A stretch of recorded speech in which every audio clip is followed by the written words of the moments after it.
Sabbath School, the heart of the church.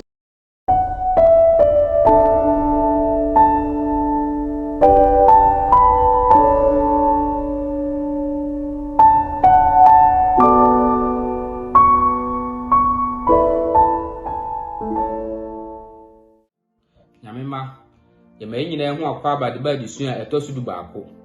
Adisua yi ɛbɛboa menu mmienu ɔkwan a yɛbɛsifa atu yɛ namon sɛ akristofoɔ. Adisua wɔ to atifi asɛm sɛ akisane ne odima. Israelfo a wɔsɛne wɔ n'akyi ɛkɔsum sika nantwie honi. Ni Moses a obegyina wɔ nanan mu edi ɛde ɛma wɔn. Yei ɛne adisua ahodoɔ a ɛka ho a yɛba besua. Nti kan yɛn ho na wotwi mu yɛnu mmienu enkamom ne nso adisua. Bra bɛkɔ adisua no so no yɛbɛsɛ ne die mu sɛ yɛbɔ mpaeɛ. Enyankopɔn ne na bankɛse. Wo na nyansa ne ntiase efiro. Yɛsɛ fa dom ma na me yo asɛ mu ntiase bra bɛwura yɛ na adisua mu ɛwɔ Yesu die mu nti. Amen. Nyamema ene yamama mu sem no yɛbɛnya afre yɛn papa yɛ friend Dominico. Yɛn papa kyerɛ mu sɛ bra na wadi mfinhyia dunsia no okohunu ababaawa bi yɛ friend Fulvia ɛwɔ Asabia a ɛwɔ Florence, Italy man mu. Na ohun ababaawa no na ɔpɛ nadamfo na ɔmpɛ sɛ ɔne ne ntem betete. Nti ababaawa ne busa ne sɛ na de adwuma na Dominico awofo ɛyɛ. Ye Dominico kan ya ne sɛ na awofo ɛyɛ skafoɔ na awofo ɛwɔ cars akɛseɛ. Na ababaawa a yɛfrɛ no Fulvia yi ebusa ne sɛ ne ɔmfa na dress ɛma no anase baabi a ɔte. Na yenua bɛma anase Dominico andwen ho ntem so no ɔde na dress ma no ɔbaa no ɛbɔ hyɛ mu no hu sɛ akosi orphan home na ɛno nam so ɛma afɛdeɛ bɛma yɛfrɛ no Dominico untumi ntwa atro biom na de ɔka hyɛ ɔbaa no ane sɛ ampa ɛhɔ na mete ɛha ne yie fisɛ no onim sɛ saa nokora na wɔka no ɛnam so bɛma untumi ɛne Fulvia ɛmfa adamfo biom. Na abra Fulvia kɔ fie no ɔbɔka saa asɛm yi ɛkyerɛ na wofoɔ na wofoɔ nso de ani gyegye so sɛ yɛ mmayɛ miensa nti fa ne bra ɔbɛka ho a yɛbɛyɛ nan efiri saa bre no na Dominico taba Fulvia fie na wofoɔ ɛyɛ ne te sɛ ɔmo amoba na ohunu Onyankopɔn dɔ fisɛ ɔse na wate Onyankopɔn dɔ nenso awofoɔ yi ɛkyerɛ no Onyankopɔn dɔ ankasa na afɛde ɔka sɛ ɛne obɛpɛ sɛ obɛhu Onyankopɔn ɔhyɛ aseɛ sɛ ɔbɔ mpaeɛ. Embre ni mu no ofiri orphan home ho na sɛ embra na wani kakra na sɛ mfie kɔ n'anim no otu firi hɔ obedi 22 years enum na ɔde ware ɔba e friend Fulvia na enum no ɔsaka sɛ still ɔpɛsɛ ohu Onyankopɔn yɛ fi sɛ bra na ɔwɔ orphan home hɔ no anase orphanage hɔ no na ɔhwɛ movie bi fa the 10 commandments US movie a mo yi in 1956 tina opese ohun asafo a edi saa embrace so na ebra na wadi mfinhyia aduasa 30 years okyerem se da ko bi ohwa na ode ne radio to baby na ote se nipa na o di program no anim no kai se ene ye betie bibi afa Apostle Paul ho na ebra ote saa asem no se okoso tie won na saa nkrofo ni nyamsem ka no eye hronko efiri enyamsomfo a aka no ti dan na okoso etie won na o se da ko bi o tie na presenter no e kan bibi fa Ellen White book a ye friend no Step to Christ na o se enti e mane fa phone frɛ se ope saa ngoma ni bi na o hwɛ o mo de ode ngoma ne beba no oba o mekyerɛkyerɛ no question and as nsɛm bi sɛ bi ɔwɔ ɛfa nsɛm ahodo a wate no radio no ɛso no nti ankyɛ ɛna yɛn papa a yɛfrɛ no Emmanuel ne ne yere ekopie mu Dominico efie na ɔmo de book ne kɔmaa no na ɔmo yi ne nsɛm bisa ahodo ano afei nso obusa wɔn gyidie ɛyɛ me da kwanfo gyidie na ɔmo kyerɛkyerɛ mu ɛkyerɛ no na yɛn nua bɛma yi anase Dominico esa requested for Ellen White book a friend The Great Controversy na ohyase kan ye na bosome enso echi ebra no ne nasua tresem ne huma hodo yi no yan papa yi ebo esu ebe ya memeda kwanhwemi na ne okanya ne se oda Nyankopon ase afei so oda memi da kwan for radio kese say ase bise no na nam so ama na behu onyankopon na wabetena ne do no ehu nyankopon enhira asemi so ewo ne doba Yesu di munti amen Adofonom my nyina aye ho akwaba ene ye wadisua etoso dubaako disua ye tifi asem ne say actually sign any udima apostasy and intercession Oman Israel Gia Tradia Mponyame Ejewon Free Egypt Edi wana call Canaan Kwan bi so ye kwan ya Tradia Mponyame Ejene mindful free boni asase we so edi yana call soro Canaan heaven Israel omatra Egypt ehu abosom sem saa for 400 years kwan ya wote asem said wo gi asem so said ye wo kire nsem mu no eye soronko bi se omo ne abosom sem atonsa adidi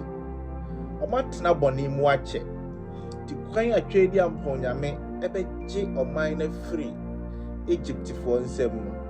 na nya no nkwa ne hia o na so obetu saa esu na free wo mu no eya dia ne hia o ehia twedi amponyame efi se enipa nyina beba behwe no ewo Israel for eho into hedayi na kwa Moses esie for 80 good years tetene sa Aaron beka ho na asije true said ebeya obmeboa no man Israel eho ni nyankopon ye ne bone aton said didi wasasi so for 6,000 good years afi kra de dru bread nipa say Adam nsem ni nyina ye stories manfa nipa bia fa kokoko mu chese bia ya abone di ye na dru se de ye dwene se de ye kasa eye sonko enne adisua ye ba besua ye de toto ya ngasa ye bra se wo kwadu bia bebo wo sobo bia bebo a bo enne nyame sonfo bo wa nkasa wo ho bo wasafo esobo efise ekwan a Israel efas enua na nyame ma enam so nyame ede won ba odru Sinai no hu se odi won agina ho kire won ennuama ahodo mebre se de ono no twedi ampo nyame atie Sinai ansero medru ho no ama on mana adi amoma hu se twedi ampo nyame ewo homeda bi monkai kire won ntobo ase ewo mana yi ho nsem wasa be ka emransem du a kire won owie ye wasa kire won emransem du no mu esan de emra hodo a ebebo won asase ho eban ni nyina enkonkoda no oda so ewo bepo ne so a omunim se twedi ampo nyame ewo ho omu omu a na Moses eni Aaron bepo ne so na omo akwa dim komo Moses Aaron Nadab Abihu 70 elders na omo konom ni twedi ampo nyame akodin kita etoda nso a na Moses eni Joshua eti bepo ne so na omo so asie saa na ebre a ya drumu idie onyankopon afre Moses eni Moses eni Joshua ana onyankopon ama yede Aaron ato mindful no ano Aaron aye ka ne ho asemi onye ni paketwa ono na twedi amponyame di ne ho dance o Exodus chapter 4 verse 14 say I know he can speak meaning say obetumi akasa entina medini di wachi a okwa akoye wo kasama for Moses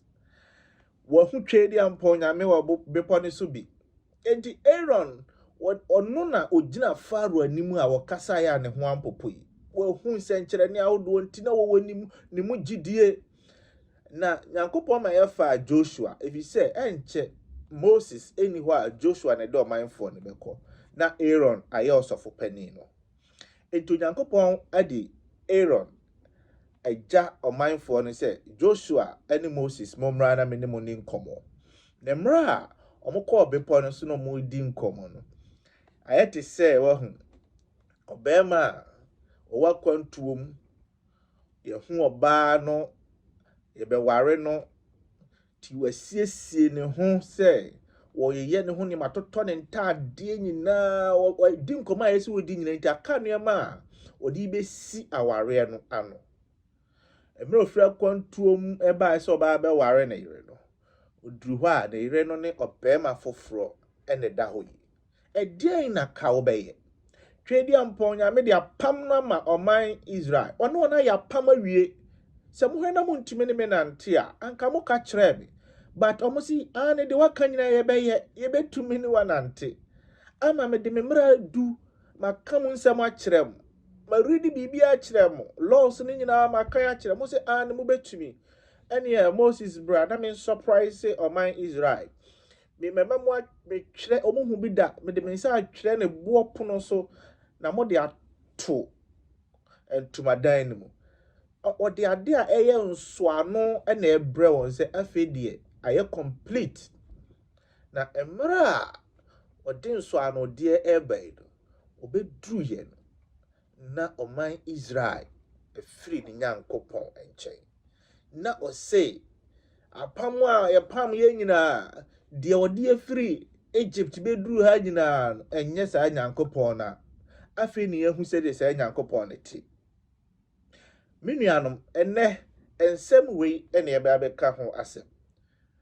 memene da na disuane say for 40 days Moses ene Joshua edi no obeposo no oman Israel omo ema Aaron enwuno ohoni eba wo asem wei no memene da na disuane bisa yen say ye ma yakonya say yenka asiwe hu asem a aha ade be kye obia wo de obeka afa ho but osi anyina ho mom yenkasa won suban ne ho pi mom yemomu yennomu asuko na yenhwese won suban ne yende ne yesononko ana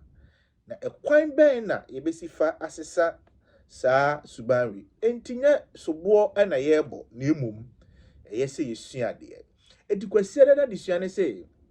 akanie a edi nhwamo failed leadership adofonom eyese wo hu se Israel one perception said wo hu ade asesa efisi abosomsem no ewo wo mu ehu ejina wo mu ekwan a wosifa eye won niam no hedansi sisu yie afo ya bofra onyankopon tete no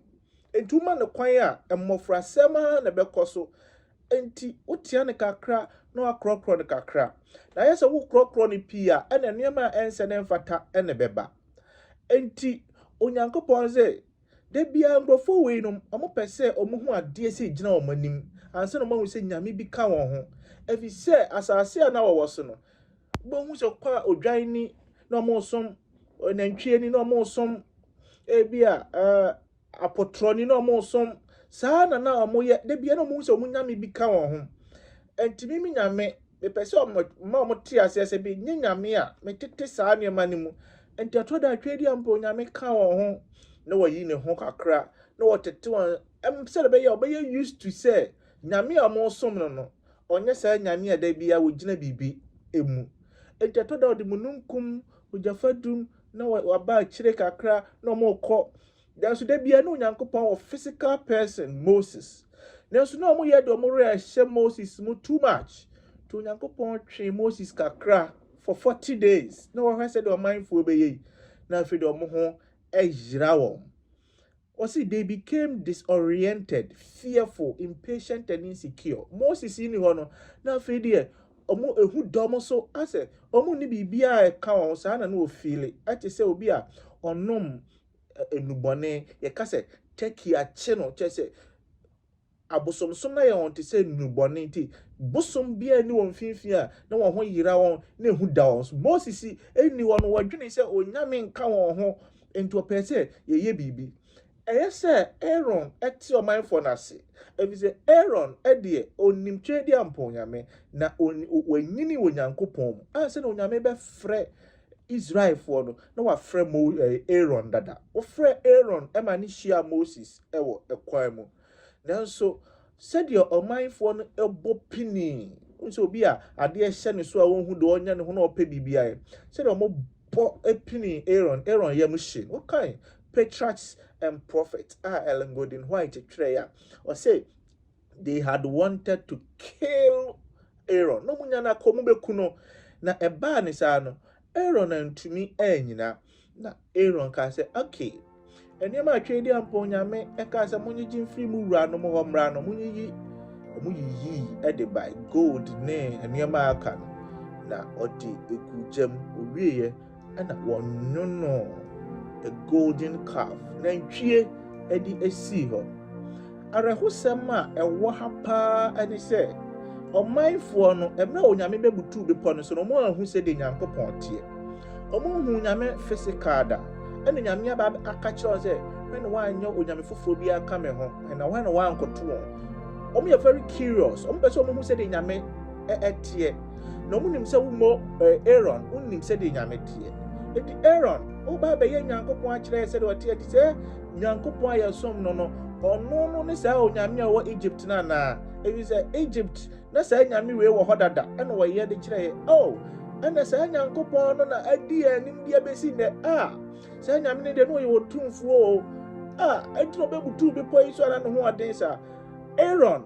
were disappointing nyankopɔn papa enti adisua ne sɛ onyankopɔn bufu Aaron ka onyam Aaron a ka wokum ebi sɛ ɔmanfoɔ ne rehyɛ Aaron mu sɛ onim nyankopɔn ɛna wa represent God adɔfo no yɛwɔ mma enuanom ɛnafofo a ɔmonim sɛ yɛnim nyankopɔn kwasdie de bi okuta Bible ko nyamesum ni ɔmonim sɛ onim nyame paa enti da bi kowura drinking bar na wɔnom nsa kakra bɛhu sɛ oh sɛ nsa wɔ hɔ nya bɔne bi sɛ kwasdie ni no na ɛnom nsa saa na ɛyɛ Aaron deɛ Aaron yɛyɛ no ɛma ɔmanfoɔ no hu sɛ onyame ɛno no o disappointing ɛyɛ hwɛmodie kɛseɛ na ɛyɛ sɛ Aaron o gyina firm very decisive unflinching courage na ɛsɛ onya akokoroduro ma nyankopɔn me nuanom adesua yi tuafo sɛ mom yɛnya akokoroduro ɛma nyame ɛnkyɛ nneɛma a ɛkyɛn sɛ bɛba nneɛma a mɛmɛ yɛ adwuma sɛ ɛkɔmɛdeɛn owuo bɛba yɛn so but ɛnya arɛhyɛmu otwe di ampa onyankopɔn emu a nneɛma wei no ɛntimi nku yɛn kɔmanfoɔ no ɛyɛ hunahuna a kɔmu ntimi nku Aaron da biara ɛda kɔmu kun na akadeɛn na ka ɔmo bɛyɛ ɔmo ntimi nyɛ onyame biara enti kɔmu nku no nanso Aaron osuro sɛ ne nkwa bɛfiri ne nsa sen sɛ ɔde ne nkwa ɛbɛma twe di ampɔn nyankopɔn okan adwoada na disua na ɔse ahoninsom ɛne bɔne sɛdeɛ ahoninsom ɛyɛ bɔne esifa ɛfa ɛno na disua ne pɛ sɛ yɛte aseɛ me nuanom wonsɛ twe di ampɔn nyankopɔn yɛnnim hwee koraa no ɔse wɔbɔ yɛn sɛ ne su ɛne ne nsɛ so enti ka ɔmanfoɔ no wodeɛ ka ɔmo Aaron na ɔmanfoɔ ka ɔmo anya hwee koraa no anka kɛyɛ so ɔmo yɛ onipa bi gyina hɔ ne ehu sɛ wodeɛ ɔmo de nyame akɔ n'anim kakra abɔne ahonisoma ɛyɛ bɔne to the extent sɛ ɔmo twene sɛ ɛkwan bi so sɛ bebrɛduasa ma no esi sumuna so onyankopɔn ɛyɛ aboa nantwie abosomsom atimi ma wuti nyankopɔn atem to that extent and nipa binom edi nyame atem because of abosomsom bosom twedi ampo nyankopɔn say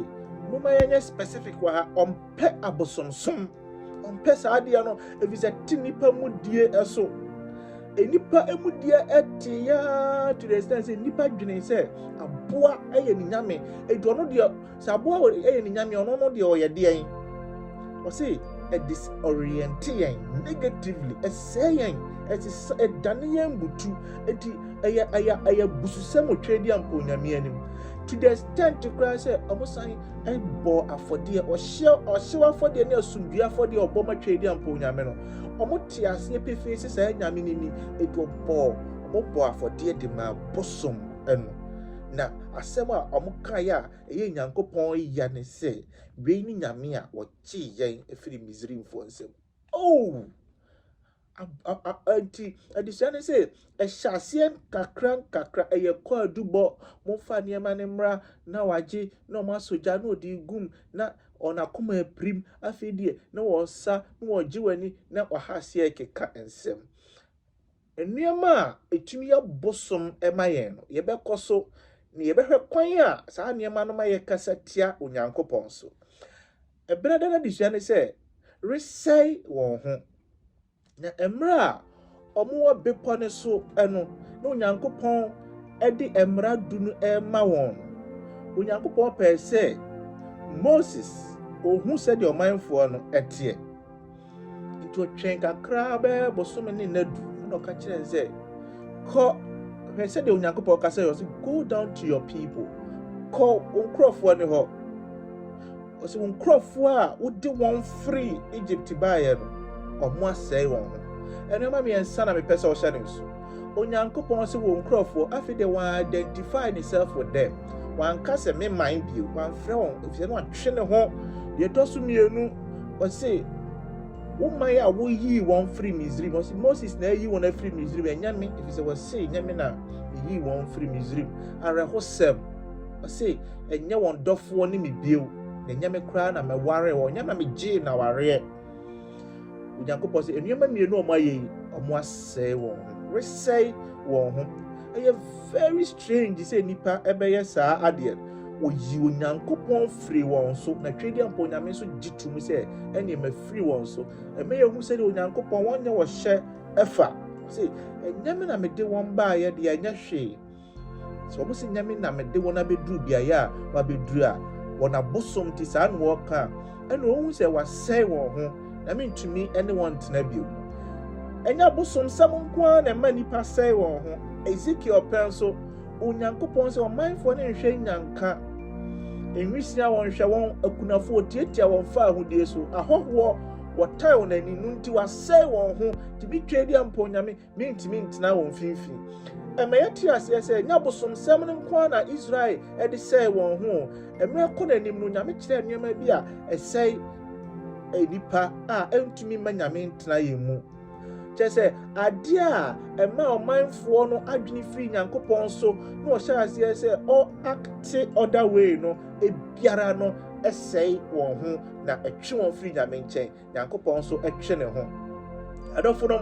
eniema ben ena disuane boso am ye hu se eniema wei esei yen ne me nyankopon tumi emen ye hu se onyankopon eye na duro o yiye na free Misraim ede na ko Canaan enya Canaan na ye kono ne hia no na emom se oyi Misraim na free mu enye heaven na ye ko ne hia twedi ampo nyame o na emom oyi bone free mu se de be ya bone ma ne ho so bio ene hia no timiama bia wose ewo ye mu a ontumi entna ye mu aya bosom amayen ebi ene sa social media so nsem bone a ekoso enere SDA for wiase nyom ana wafa ne tise nyame nyom abosom sema Israel for ye ebi no na afide odi nyame nyom ni wiase nyom edi afra se be ye wiase ebe hu won TV shows ahodo a ekoso adwamansem anso na awofo ne ma eti ho ehwe twedi ampo nyame se saa nyoma we mintumi entna wo de nyoma wo ya yakopon te won nchen a ontumi nhwe no se saa nyoma ni nyina ese wo ho ne yakopon ntumi entna etumi bisa se enyoma na wo ye emu de hi na twedi ampo yakopon ntumi tna won nchen no ye wo kan bible a wo bompaye wo tu him yakopon ho jomi na mitumi tna won nchen na nyoma aka no twedi ampo ntumi tna wo mu ana osan say ya wo pride and titles enipa bi wo ha ade a aya bosoma ma won ti okikanse nhunu a wontumi nya ho hwe eyi wo ho firi nyankopon ho ya homaso any titles doctor, pastor, professor, that enu nti say esa say oya sofo nti onka nyame asem so person di nim de e kira asem esa say oya doctor a wa sorry dem nti oya sikani a wa sorry dem nti atwene ho afiri nyame ho ombre no wa se hye onyankopon so hye ase ukware na disuane se onyankopon tene abufuo ade we yaka ho asem pen. Now can Exodus chapter 32 verse number 9 to 29. Emma ye hu adue ko na ko kan saa ade. Onyankopɔn ka kyerɛ de ɔho ni o ɔmo ne nyame wɔ bepɔ ne so ɛna ɔka kyerɛ ɔmo sɛ Moses ɔmanfoɔ no ɔmo ayɛ bosom ɔmo som no ɛgye betumi a sɛdeɛ ɔmo te no mame pepa wɔn firi asase so ɔsɛ I have seen these people they are stiff-necked let me wipe them off and make a new generation. Onyankopɔn sɛ ɔmanfoɔ no ɔmo ko asene deɛ ɔmo pɛ sɛ ɔmo yɛ no noa na ɔmɛyɛ mayɛ nneɛma mebree ama wɔn ma mempepa wɔn wate na menyi nipa foforɔ mfiri wo mu nyɛ sɛ mebɔ nipa foforɔ sɛdeɛ Abraham ne Sarah ɔmpa ne fie so wɔwoyɛ no wo nso afei na wasesan bɛdɔre adɔfo no asɛm a wɔka kyerɛ Moses no na ntiaseɛ ɛwɔ mu ɛpaa ɛfiri sɛ hwɛ Cain eku ne nua Abel no Onyankopɔn anku Cain ɔde ne yɛ nhwɛsoɔ ma adasama hwɛ Cain asefoɔ hwɛ nipa epie firi Cain mu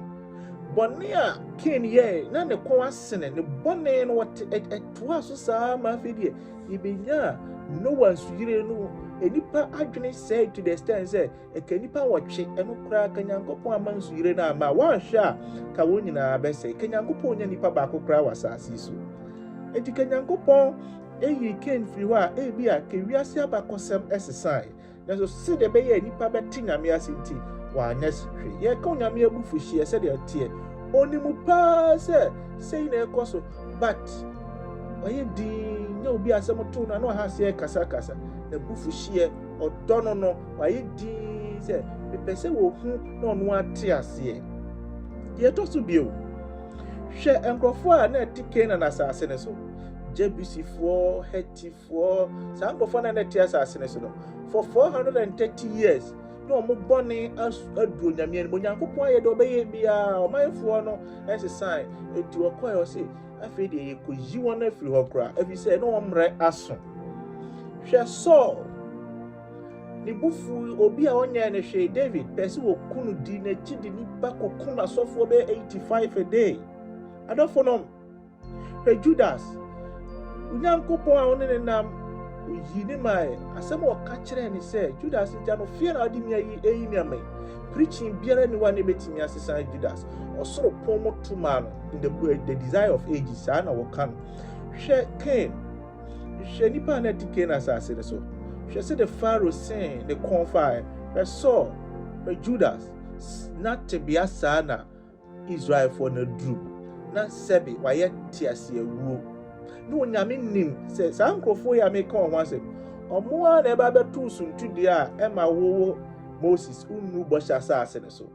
na anya hwee kora saa nipa wei nyinaa no unnu bɔhyɛ asase ne so mmom ɛyɛ wɔn asefoɔ ɛna bɛduru bɔhyɛ asase ne so ɔbɛnante saa for 40 years wɔn nyinaa bɛgu na asefoɔ ne bɛduru hɔ kyerɛ deɛ Onyame ka kyerɛ wɔn no na yɛ nteasedeɛ na yɛ ade a etwa sɛ ɛba because na onim ne nkurɔfoɔ no biaeɛ a na ɔmo aduru awɔmade a wayɛ ama onyina na onim ɛnso Moses sɛ daabi twɛ deɛ mpa Onyankopɔn ɛpepa wɔn mfiri hɔ wobɛde bɛpepa wɔn no deɛ anka fa pepa mɛmi edin firi wɔn kwa nwoma no Onyankopɔn sɛ okay menyɛ hwee Moses sɛ ɔmanfoɔ no koraa no a yɛagye wɔn afiri wɔn nsɛm na ebi no mo keka sɛ Egyptfoɔ no bi keka sɛ ɔmo kɔwu wɔ serɛ so nti sɛ wobɛku wɔn wɔ ha na kyɛ sɛ ampa de ɔmo kan no yɛ nokorɛ ebɛgu koraa Nyame din ho fi na ɔde nipa anim deɛ ɛkyerɛ Nyame nsɛm Nyankopɔn sɛ nyɛ hwee yɛntwɛn ne yɛhwɛ deɛ ɛbɛsie Onyame abufuhyeɛ a yɛka ho asɛm no for 6,000 years Onyame ato ne bo ase ama wiase wei wayɛ kɔm mu hwɛ wiase wei saa kɔsi sɛ nipa bɛduru mmerɛ bi a ɔmo abɛgye atom sɛ Onyame yɛ ɔdɔ na yɛa ne ama yɛn ho kwan ama n'anyɛ saa na ɛyɛ ɔmanfoɔ Israel Nyankopɔn abufuhyeɛ ɛto etwaeɛ ɔka kyerɛ wɔn sɛ ɛnyɛ hwee ɔmpepa wɔn na Moses ɛne Joshua ɛgye boɔ pono no esane sɛ ɔmo kɔ na mmerɛ ɔmo kɔ no Joshua ka kyerɛ Moses sɛ asɛm ɛte sɛ ɔmo ɛko aseɛ hɔ anaasɛ ɔmo di ako no ɔmo di nkunim na ɔmo to dwom ana Moses sɛ me nso mete dwom bi wɔ hɔ na nya akodie dwom te dwom ɔmo duru hɔ no na ɔmanfoɔ no ɛsom bosom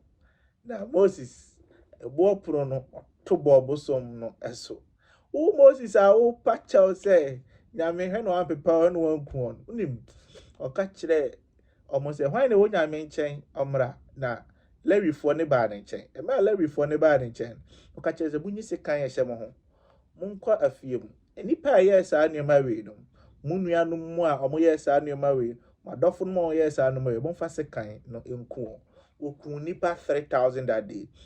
onu ana opacha say hwe no Nyankopon anhye nkrofo na se no onu amu okokun nipa 3000 onu kra de wo hu no just at a spot hu ye now but then Nyankopon de no hu ni didada nenso anya hwe mo hu se de Nyankopon ne butcherefu say I know minim said the tear but my din metwaso apese mesesa won Nyankopon abufuhie ye kire mu a eye wodo adisuane ba na wiye no Thursday odima Moses yen kan kai bosem no na yen hwe ekoya Moses dima omanfo no Exodus chapter 32 verse number 31 and 32 or say na Moses sane ko Awurade Nyankopon nchen koka say oh woni kese no man yaye na wayo sika nyame afa na afi so do won bone no be free a na ente saa pepa me nso me free won ngoma a watwere no mu e Moses say Awurade fa man fo bone cha won wasom abosom akeka ne men sede mfata ebetumi ga so on tumi fa on bone nche won a na obepepa won a ene me nso enyemi mu na man bia be free ababio mesrawo yimi free ho me kura de nyese wi me free ho me pa me din free nkwanwa ntumi kura nko heaven hwese de Moses na wote o manfo eboni a woye Aaron boni a woye nyina o say me konya nkopon chen the English word o say per adventure God will listen e betumi abase onyankopon betie de Esther hokas he betumi abase wo hene Mordecai ka kire Esther say e bia wonti hene e betie o say per adventure e be onyame betie ninuanom odima mpaibo obi a wonum wi oye mbasem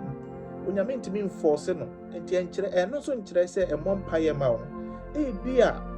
ye koso ewo honhom wiase wi onsam ne onyame ntem tawantawadie no nyane nyina na edim onyame se de ye nima wo wo kwan a osifa gisa ankofo osi ye mo mpaye ma ya tamfo ye no ya tamfo e bia sa anu ma no o ma onyame nyanyina so obi etumi de gisa afoforo o ma ye nima afoforo o ma ye hwehwe onyankopon anim kwai Moses akire obusa Aaron say aden na Aaron wo yesa na Aaron say omo maame sika no gold na metugu janimu ahwa na bosom we api bai hey osofo pani Aaron and try ultimi twa ye eni bosom ne magician ono apoe boni nti na afide Aaron na so Nyankopon adi Aaron boni che obeye no osofo pani kese ewo Israel ebio ninuanom ne adofo no ye de adisua na ye ba wiye yen de asua ni ehu se Israel omunye sononko emfiri ye ho empra hodo pi ene yen so ya mese mark no ya ye ne ma ense na mfata mebre ye de adwene agire de anyame ahodo so ene ne ma atwa ye ho ahia no aye anyame amaye enu nti ehu Nyankopon yi wo de o se kawa na show no aware enti de show na so ade na no kunu kodu asore dem kawa no refi sen show no ho yira wa nya akra be kofi akofa ahye ade enti a aya ware ana se kawa no adani nyame ama watch no time na wo de hwe afi de watch no adani nyame bi ama eno no na ama hu ade mebre na maye ye hu ye ho chen Onyankopon utimi otade ehye wade wasore ni nyina no so eni wa utimi sum nyame se de ese osum nana enye saade a ebi atwe adwen afiri Onyankopon so akiri saye eni odima yehu ye nuanom bi e wo sa situation bi mu a mom ye mo won kwadu mom ye nyeti se Moses mom ma yen enteete o mom yen kodi ebia Onyankopon betimi atie yen na wagye sa ankofo nyame mo aye on tin and him chair. We are to so now for fro. Oh, Jesus Christ, the demon. Amen. Adɔfonom ɛda mo nyinaa mo ase sɛ mo anya kyɛfa ɛwɔ yɛn adesua wie a pɛdi ampo nyame de adom yɛn no megye di sɛ w'ani agye adesua no ho nti mpɛ sɛ mekae wo sɛ bɔ mmɔden ara sɛ wo subscribe a wobɛ subscribe afei wo sɛ daa ne daa no wotɔkɔ so a hyɛ ma foforɔ na wɔte nyame asɛm ma wo likes mmram na ma wo comment mmra ase ani yɛnhu nea a wopɛ ɛne nea a w'ani nye ho yɛn adesua wie mu Yamenka nyinaa yɛ ho ɛwɔ adesua mu ne din mu nti amen.